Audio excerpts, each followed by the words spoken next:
Hello, welcome back.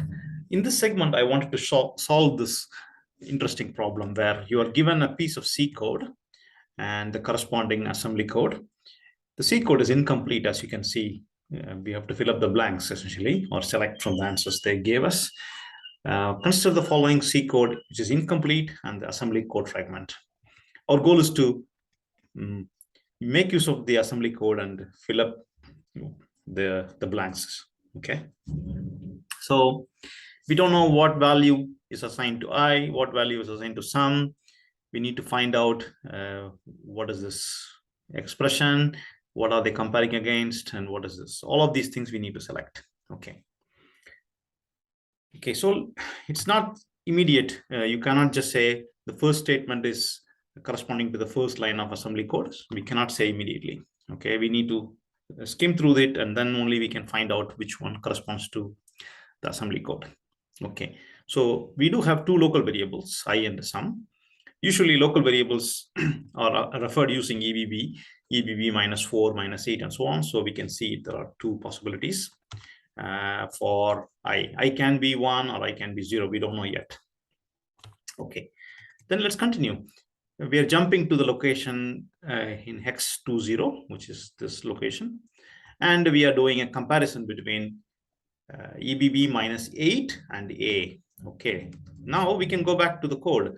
So comparison means we are doing a comparison, and this is I. So I must be EBB minus 8.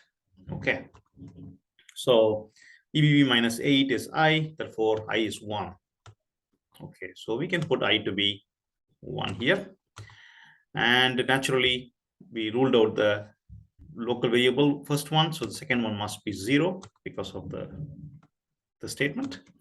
Okay, and we are comparing I with, this is I with A means 10. Okay, and the next statement says jump less than or equal to. That means we are doing less than or equal to 10. Okay, when I is less than or equal to 10, we continuing the loop. Okay, we still have to fill up the loop body. Okay, so now look at the loop body. We are moving I to EAX and add I with sum. Okay, that's what we're doing here. And then we are adding 2 to I. Okay, that's all. So this is how you could map your C code to assembly code and vice versa. In this case, you are given more or less a complete assembly code, but an incomplete C code, and your goal is to match these two things. Okay, and this is basically how I would approach it.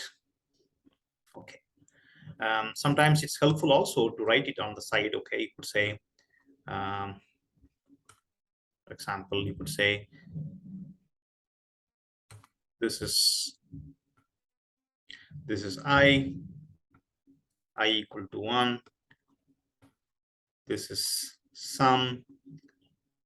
Thereby it's easy to symbolically trace rather than low-level cryptic notations everywhere. Okay, all right, that's basically it. Thank you very much for your attention.